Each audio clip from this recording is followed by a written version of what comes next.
Welcome to Care in Action, the podcast by Care Austria, with Andrea Barstorff-Hager. A very warm welcome to our weekly Care Austria podcast, Care in Action. In this episode, we are looking at a very powerful chapter of European history, the so-called white buses. In the spring of 1945, a Swedish-led rescue operation evacuated thousands of people from Nazi concentration camps. And appreciated listeners, you are totally right. This is another podcast at the occasion of 80 years of care. And I'm especially glad to welcome Her Excellency Annika Ben-David, Sweden's ambassador to Austria. Very warm welcome, Mrs. Ambassador. Thank you so much, and thanks for this opportunity to discuss this important topic. I'm really looking forward to it. And as a senior diplomat, she is representing Sweden in a time when international cooperation is under pressure and also humanitarian solidarity, I would say, is being tested. And let's jump right into our conversation. And I will provide a little bit of background. So the reason why CARE wanted this conversation is that at the end of World War II, the white buses operation led by the Swedish Red Cross, a peer organization of CARE International, evacuated prisoners from Nazi camps to safety. And Mrs. Ambassador, when you think about that story, what does it represent to you personally? And would you say this is also part of Sweden's humanitarian identity? Thank you for the question. Let me first give some context. So the White Buses operation was, as you said, a Swedish Red Cross large-scale humanitarian rescue mission carried out in the very final months of World War II and the Shoah, when Nazi Germany was collapsing and the Nazi regime wanted to erase the tracks so 45 of their genocidal industry. Yeah, we're talking about the period of spring, April, May 1945. And it was led by Count Folke Bernadotte, who at that time effectively was the head of the Swedish Red Cross. And the purpose, as you said, was to save prisoners, primarily Scandinavians, from Nazi concentration camps. But over the time, the mission expanded to also include thousands of Jews and other Scandinavian prisoners. And all in all, around 30,000 individuals were saved, of whom 10,000 were Jews. And here I would like to mention a person whose deeds and legacy has only been amplified and studied in recent years. That's Hillel Storch, who was himself a Jewish refugee from Latvia who had found refuge before the Holocaust in Stockholm. He played the role of a key diplomat catalyst. He negotiated with, among others, Heinrich Himmler. He did extensive intelligence work, and he pressured Swedish authorities and the Swedish government to initiate the rescue of Jews from Nazi Germany and Nazi-occupied areas. So he can be accredited with having made the White Buses mission possible, and especially the expansion to include Jewish prisoners. And in 2019, when I was Sweden's Human Rights Ambassador, an award was instituted in his honor, the Hillel Storch Award. It's today one of the most respected Swedish awards connected to human rights, to Holocaust remembrance, and intercultural understanding. On the operation itself, briefly, there were around 300 volunteers who used up to 40 or so painted regular buses for passengers with painted white with red crosses that transported prisoners to safety in Sweden. And these buses traveled through war zones in the constant threat of Allied fire, actually. And this operation is widely known in Sweden. If you say the white buses, everybody knows what it is. One of the white buses is exhibited at the Yad Vashem grounds in Jerusalem. Mm-hmm. Yeah, so it's considered a daring and successful operation. It's a source of pride. And I would say, in answer to your question, that it is one of the elements of the identity of Sweden as an open country with an agenda of international solidarity that in later years was going to evolve and be cemented in the 1960s and 70s. Mm-hmm. I think that in your opening statement, there were many aspects that I want to refer to. The first one, that this well-known white buses operation was initiated by one man.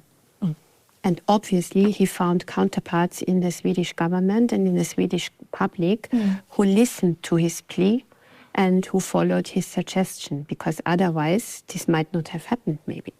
So this is also the origin of the organization of CARE, that a handful of businessmen and their wives had the idea to help people in war-torn Europe with care, with the famous care packages, who are also iconic today.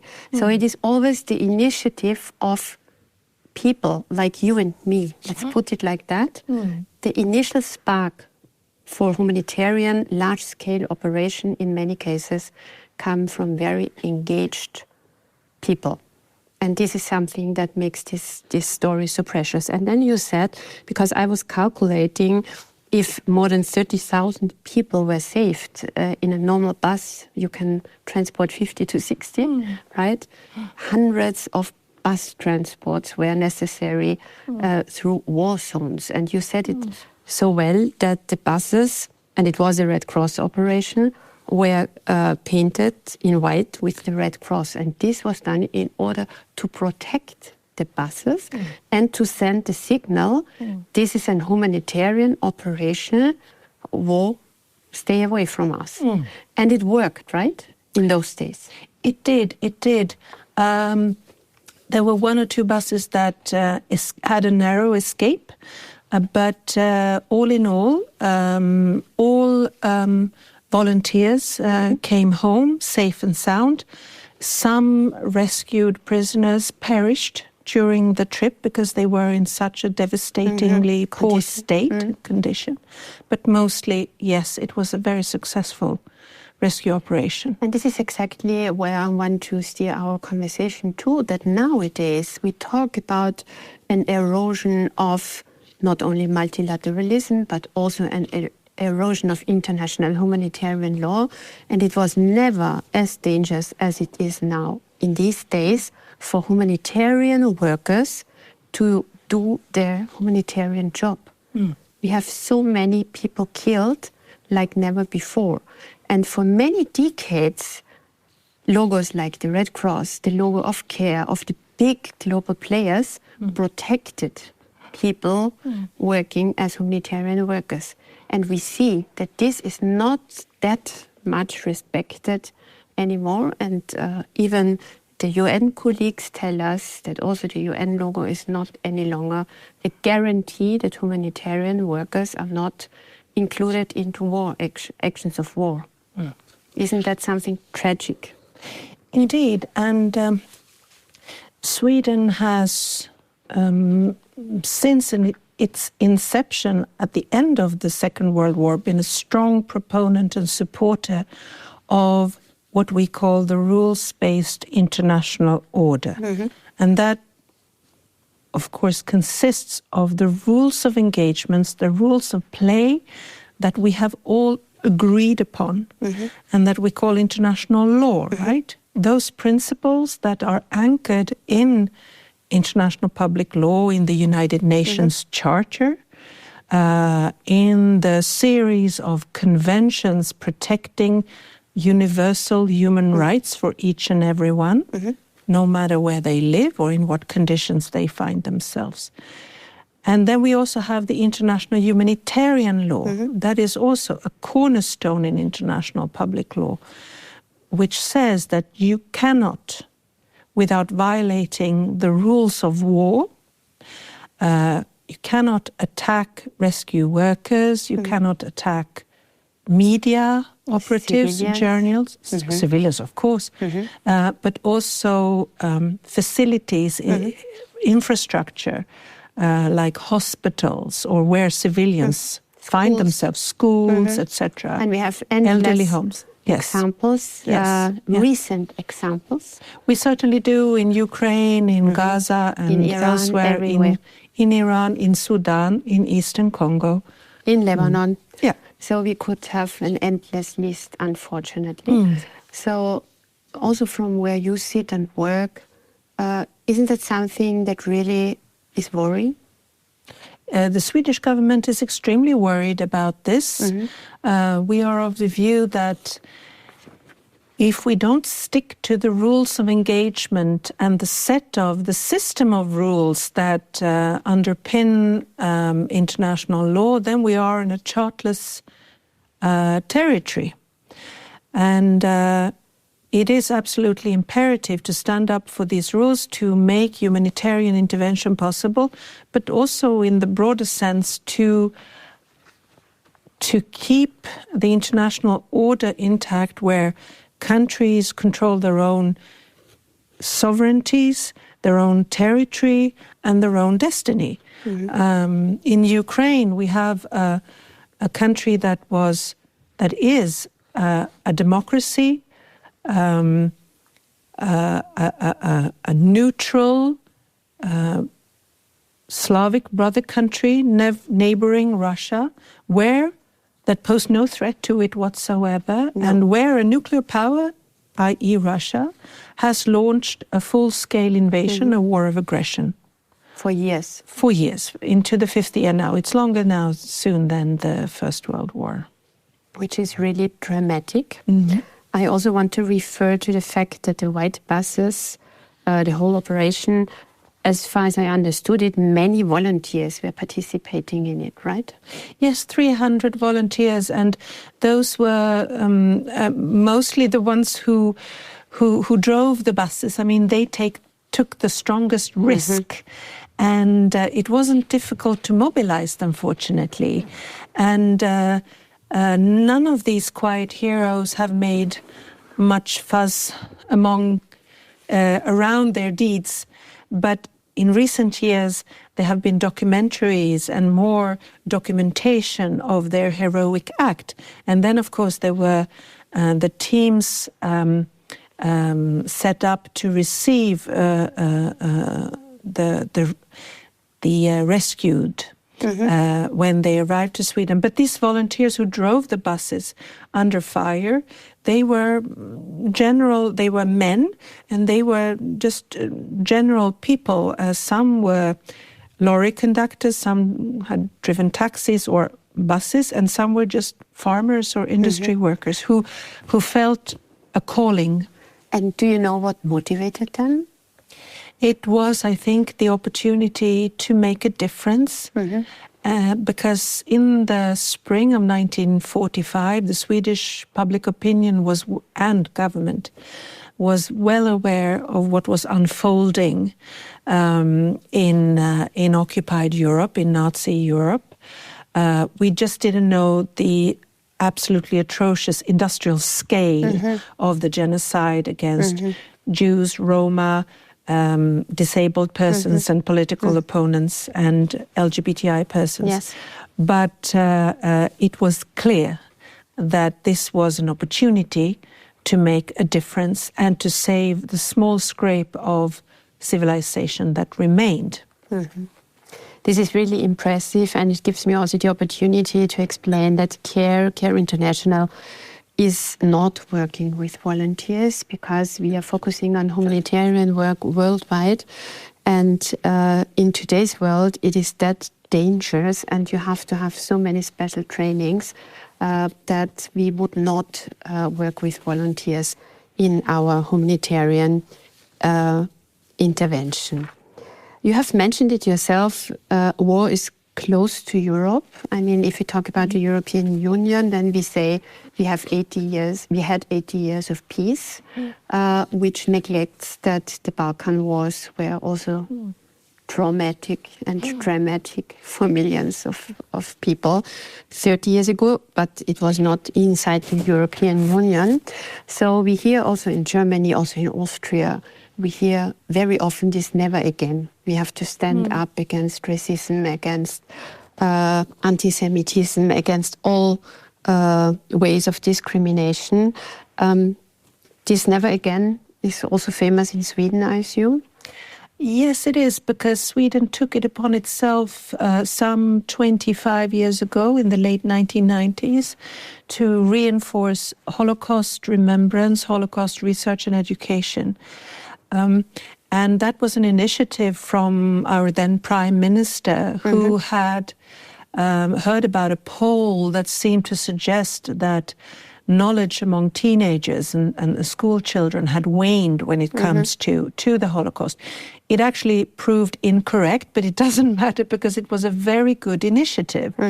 And since then, the Swedish government has taken a number of significant initiatives, and the flagship, I think, is the initiative together with Tony Blair and Bill Clinton to set up what would become the International Holocaust Remembrance Alliance, of where Austria is also a prominent member, the IRA.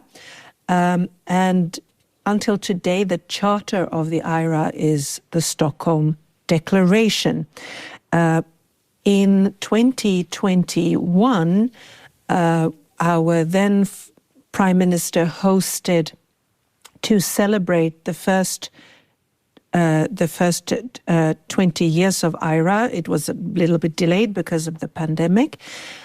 He hosted the Malmö International Forum on Holocaust Remembrance and Combating Antisemitism, where up to 50 states and organizations made concrete pledges on education, remembrance, and fighting antisemitism and other forms of racism, especially online, because we have seen in the past decades that antisemitism and related intolerance is not dying away.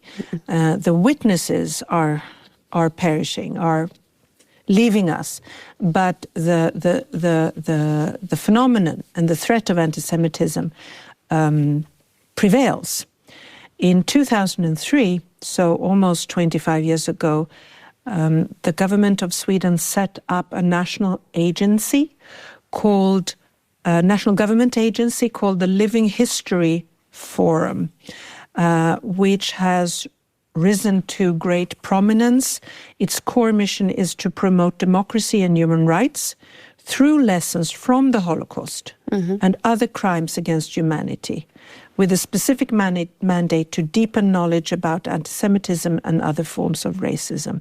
We have also set up a state museum on Sweden and the Holocaust to elevate and amplify the stories of those who were saved or who managed to come to Sweden, but also that scrutinizes Sweden's policy and action during the Holocaust. Because the White Buses operation that we started discussing, that was one private initiative that was endorsed by the government, yes. But up until 1942-43, Sweden was very keen to remain outside the war, to stress its neutrality, not antagonize Nazi Germany, and did only exceptionally allow Jewish asylum seekers to come and enter Sweden. Then, again, when it comes to Swedish government measures, we have a specific national action program against antisemitism. We have a national action plan against racism. We also have a national strategy to strengthen Jewish life and to combat anti-Semitism. It was adopted by the government 2025.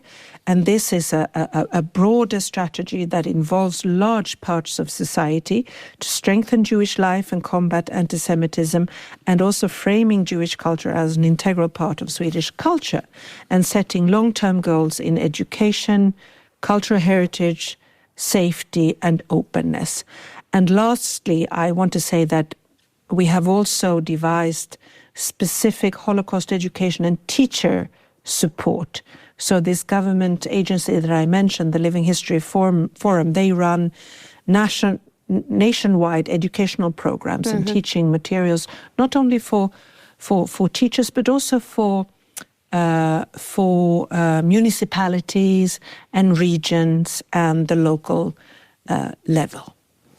I think that this is all very impressive, and of course Austria, in its history, this is the darkest part, I would say, of our recent history, that Austria was a vital part of Nazi Germany, and we had to do it took us decades as a civil society, and I'm not an ambassador, so I can say it took us decades until civil society really here learned to deal in an appropriate way with the genocide and what happened. So large parts of society were speechless for long and also victimized itself, which is a big contrast to how Germany dealt with this darkest part of history in Central Europe. Nowadays, and I think Franz Vranitzky was the first chancellor who excused himself in the name of the Republic of Austria for the genocide that happened. This was in the 80s.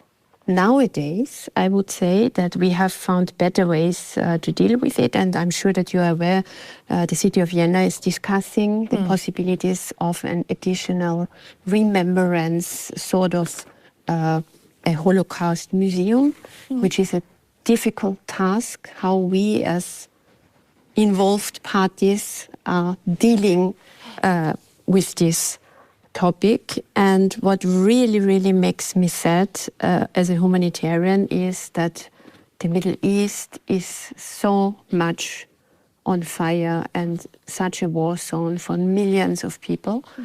And it really influences also negatively how countries in Europe are dealing with this topic nowadays. Would you agree with that?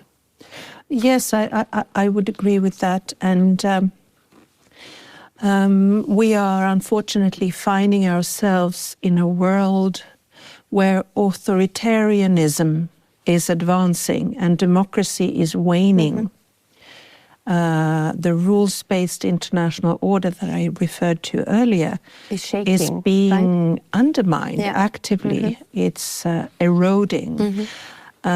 But then I have to say that this particular, around this time when we record this podcast, we learned about the election outcome in Hungary. Which is really that good. Is a victory for the integrity of the democratic process and for democratic values and for a return, I hope, as a Swedish government representative of Hungary to European Union cooperation. Because let's not forget the European Union was an attempt to overcome the very strong hostility and enmity between Germany and France. And it proved so successful that we take it for granted today. But I think it's a unique endeavor in history, and it teaches us that only by working together and finding solutions that are responses to today's challenges, be it economic, climate-wise, migration, transnational crime, employment, everything is, the solutions are more sustainable if we work together. I couldn't agree and echo you more. And as an Austrian, I'm very happy about the outcome of the election in our neighboring country. And I think it is really a good signal to the whole European civil society that you also can decide otherwise.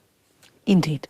And that you can come back and join the European community, which is that project of peace in Central Europe, in Europe for all of us, right?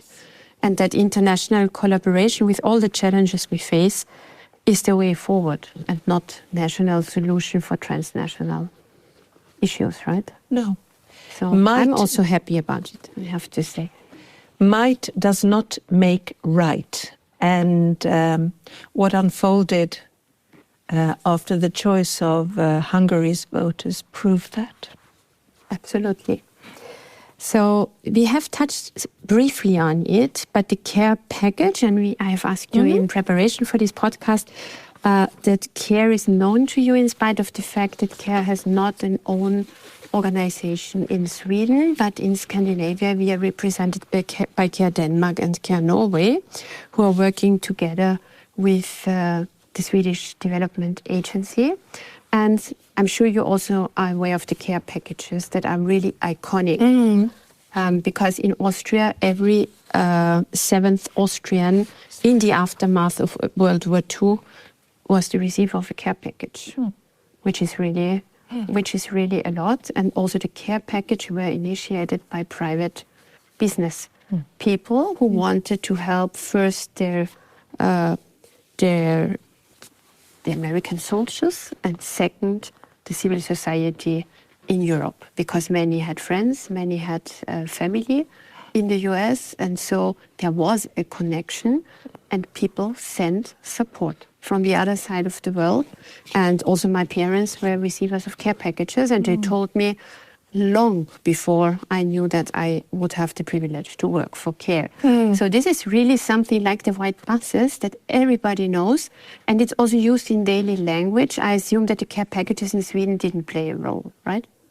Or did they? No, we had the great fortune of being largely spared. Because you're a neutral country, right? Yes. But of course, I know about it, and I think it proves also the agency of one person can mean so much. The initiative of just one person. In Jewish tradition, we often cite a scholar and philosopher named Hillel, who said, "The person who saves one soul, one man, saves an entire world." And I think this can be attributed also to the care packages. Absolutely. Absolutely. And this is part of our guiding philosophy until today, because of course we talk about the millions of people that are helped by an organization like CARE, but it's not about the numbers, it's about people like you and me. In the center of the work, of humanitarian work, is the single individuum, the person. Of course, we have to help millions, but we talk about human beings. And I think this is very, very important to remember it. Yes, I fully agree. And I think that even though today's world is incredibly complex and it's easy to feel small as an individual, what can I do to make people far away better? But then I think civil society engagement is something that everyone can do. And of course we need, the Swedish government has for decades advocated for development cooperation and humanitarian assistance. We have for many, many years been one of the top providers of both humanitarian assistance and development cooperation. And today we realize that humanitarian assistance is critical in saving lives today, but what is needed to really solve a situation and to make solutions sustainable is ever more complex. Here, development cooperation is required, but also political responsibility on the receiving end. So we still are pursuing both efforts, but perhaps put more onus today on the need for the international community to act in a more concerted, coherent way to produce more long-lasting results beyond saving one life today. And this is a tendency that we see throughout all European governments, that a strong focus, and it is very very necessary that a strong focus is still on humanitarian aid, because we see, as we mentioned, close to Europe, many war zones and many zones of disaster. So the number of people who are in dire need of humanitarian aid is growing. So the world, as a world global community, has to respond somehow to that. And the view that in development work, also receiving governments have to be held accountable is also not new. And it's very understandable also from the point of view of a leader of a humanitarian organization. This is changing, but what is very important is that countries, and neither Sweden nor Austria is doing that, should not turn away neither from humanitarian aid nor from development cooperation, just for saying, no, we turn away for that and we need new concepts. Yes, I think that Swedish action or engagement when it comes to both development cooperation and humanitarian assistance comes both from a moral imperative. For decades, Sweden allotted 1% of its GDP. Now we've had to lower that a little bit. But still we are one of the top providers of development assistance and humanitarian support in the world. So one is the moral element, but the other one is also, frankly, self-interest. Yes, of course. Because Sweden benefits from a world that is freer and stabler and more secure.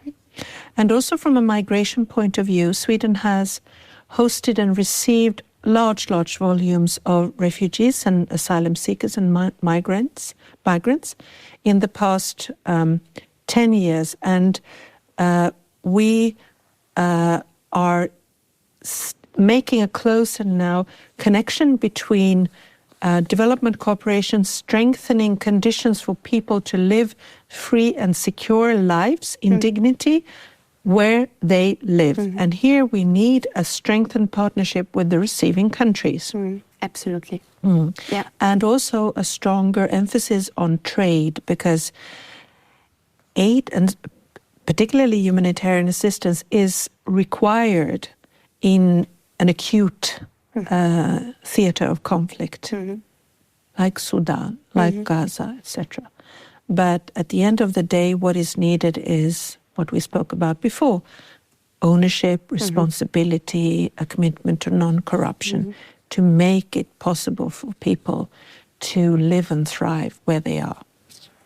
Absolutely, and this is one of the reasons why CARE is not working inside Austria. We are focusing in the regions because many refugees, many displaced people stay for years in the region before they migrate transcontinental. And many people don't know that. I'm sure you are fully aware of that, but South Africa and Uganda have received the highest numbers of refugees on the African continent.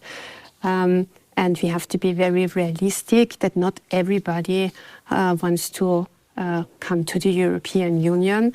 And the more we fund sustainable solutions and also allow, like you said, access to trade, development of economic opportunities, generating income, most of the people prefer to stay in their home country, or if this is not possible, in their region. It's not as sometimes, at least in the discussion in Austria, it is really misused to create the idea that everybody wants to come to Europe. Numbers and also UN numbers tell us that most of the people want to stay in the region if they can survive. And this level of survival, this has to be provided not only by the European Union, but as a matter of fact, after the dismantlement of USAID, the European Union for the time being now, is the most important humanitarian donor in the world. This might change again, but as I said, CARE is really providing help in the region where the people are. And this is something that is also maybe the reason why we are a very relevant partner to the Austrian government. As a non-Swedish person, yes, Sweden is very often here in Austria and also in other countries, but we are talking here in Austria now, the shining example for high trust society with a strong, very strong social model. And would you agree to that still? I would. And on the gender equality? This is also something I wanted to ask you. Yes. Or is that indeed more a cliché? No, not at all. Not at all. Okay. We are proud of being pioneers and precursors when it comes to gender equality.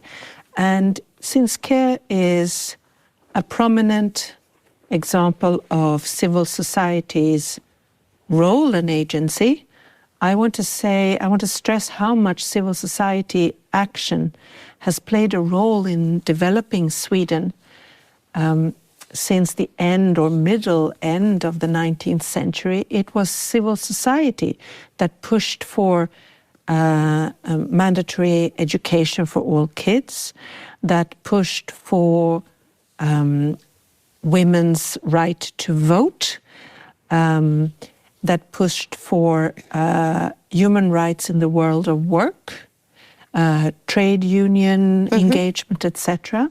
And then when we approached the 60s and 70s, introduced a series of measures, legislative measures that have been extremely instrumental to our economic success. And this is gender equality, access to contraception, to abortion, state-subventioned daycare the whole day, which has meant that a very, very big majority of women work full-time. And the gender pay gap is small in Sweden. So, sure, on gender equality, I think we have reached far. We are still not there completely. In the public sphere, there is a very strong female participation in government, in parliament, in municipalities, in institutions. In the private sector, still in the boardrooms, the quota of women, not quota because we don't use a quota or affirmative action system, but the number of women is approximately a third among business leaders than men. But we do think that this will change. And parental leave, that is 18 months in total, is increasingly shared between the parents. And 3 months are dedicated for the father, for example, and that's according to the law. So please remind me of your question because I got carried away. I want to refer to what you said for that 18 months, because we also have this 18-month system in Austria. We don't have a very highly developed kindergartening system, so it's not so easy for moms and dads to work full-time, and the gender pay gap in Austria is quite significant. So I would say in theory we are much more advanced than in practice, and my question would be, is the acceptance of gender equality, what would you say from where you sit, is that really strongly rooted in the civil society of Sweden? Because I think that we are not so advanced here in Austria. In Sweden, it's not much debated anymore because we have reached quite far. I mean, we are fine-tuning a system, but if you ask anyone, I would say that to a large degree, people see that gender equality is not about rights or justice. It's a smart thing that allows a society to draw on all the contributions from everyone. Also economically. It's smart economics. So gender equality benefits not only women, but also men and boys, not only girls and women. That is one strong character of Sweden today, and I can look at my own children. I have a son and a daughter, and they have been with their partners for 5 years already.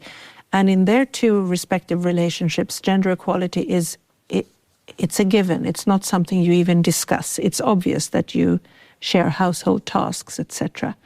So it's not something that is debated. Yeah. Then you also mentioned something very interesting, and that is the trust, the general level of trust. I think that, of course, in Sweden it's not total, but we do place ourselves quite high in international indexes when it comes to trust in our public officials, in the elected officials, in institutions, and in expertise. And this is proven during times of crisis. For example, during the corona crisis. We had largely peace of mind in Sweden because Swedes tended to follow the advice of experts, and politicians and decision makers followed the experts' assessments.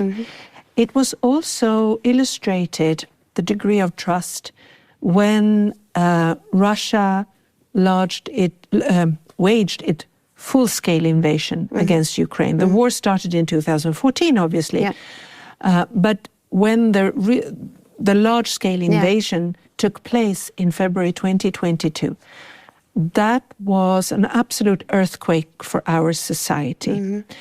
And it took the government, it was a social democratic government then, now it's a center-right government, but it took the then social democratic government 3 months to make a parliamentary review and to get the public opinion on board to lodge an application for NATO.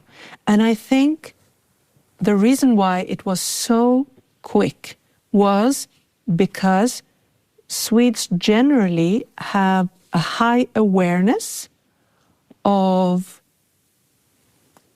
what's going on internationally, on global affairs, on security in our neighborhood. We have a high degree of, let's say, media literacy in identifying what is misinformation, what is disinformation, what is propaganda. We had been discussing psychological defense for quite some time. We had at that time set up a national agency for psychological defense. We had since many years adopted and applied a concept of what we call total security. It means that the defense system of Sweden is not only the arms and the soldiers and the boots on the ground, it is also creating an awareness in society and making society resilient to undue influence. And today we have very robust mechanisms and trainings for parliamentarians, for heads of parties, for members of government, for local burgomeisters and local parliaments, and heads of municipalities and the private sector, and also the tech industry, and civil society, to make them all aware of all the hybrid and cyber manipulation and warfare that our society is facing. And threats on a daily basis. Our Prime Minister has gone so far as to say that we have to acknowledge that we are already in war because there is constant hybrid warfare waged against our country. So I would say Sweden had been military non-aligned for 200 years. We had been neutral for almost 200 years because we stopped being neutral when we entered the EU. But it took us 3 months to change course. And this is because our neighbor, yet further away from our country than Austria is to Ukraine. Ukraine was invaded, and we inherently understood that the war they are fighting, they are doing it for our sake. They fight, the women and men in Ukraine fight for our freedom, our security. And Putin's Russia aimed at conquering Ukraine in 3 days. Now we are in the 5th year of the war. It's an expression of neo-imperialist ambitions. And nothing says that Putin would stop in Ukraine.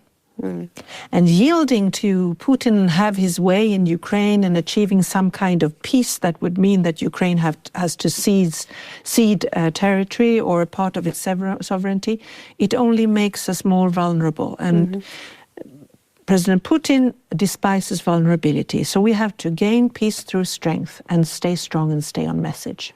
This was really an impressive lecture in how resilient and inclusive the Swedish society obviously is.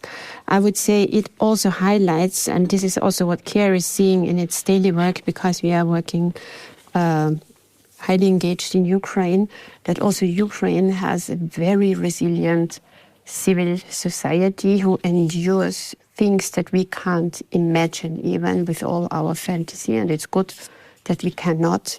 They see really the most nasty phases of war, and they suffer from massive impact, and the humanitarian situation is really, really difficult. On the other side, it's for sure one of the most resilient populations close to us. And I really admire the Scandinavian and Swedish model, and this is proven evidence that people in Scandinavia in general have higher levels of trust, or has very high levels of trust in their official institutions, much higher than we have here in Central Europe, which leads us to our final round. There are for sure reasons for the different results that we see when we talk about trust in institutions. CARE is working globally to make civil societies more resilient and to empower women and girls. And I want to refer to that because you said in Sweden it's not only a rights-based debate, gender equality, it's also a practical approach to economic income, because if women can thrive, whole societies thrive. So this is very much the framing that CARE also is using to convince people to invest into women and girls, and to work on gender equality. So we have heard now two shining examples of the Second World War, how individual people initiated or sparked large-scale humanitarian interventions. We talked about the white buses operation, and we talked about care packages. They both became symbols of humanitarian aid. So we will have many listeners who say, yeah, the geopolitical situation is very difficult now. What would you recommend people who listen to us and who feel somehow overwhelmed by the massive impact of the negative news we have to digest every day? Something encouraging to end on a positive tone, Mrs. Ambassador Ben-David. Thank you. I would say that civil society action is the most effective and impactful way to deal with the challenges of the zeitgeist,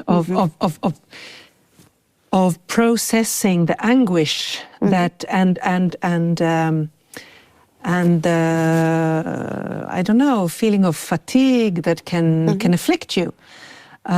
Everyone can do something, but it's difficult to do perhaps in isolation. That can be done also. You can become a monthly donor to a worthy project, to CARE, I'm sure, or to other initiatives. But you can also join civil society organizations that in Austria have a strong say when it comes to policy formulation, and that can be partners of the government in the execution of, for example, development cooperation or humanitarian assistance. I think this is the most productive way of overcoming the current trajectory in global affairs, where it's easy to feel despondent. But I also think that once again, the elections in Hungary prove that trends are not irreversible. It's not like nationalist, authoritarian models of governance greatly riddled with corruption, will stay forever.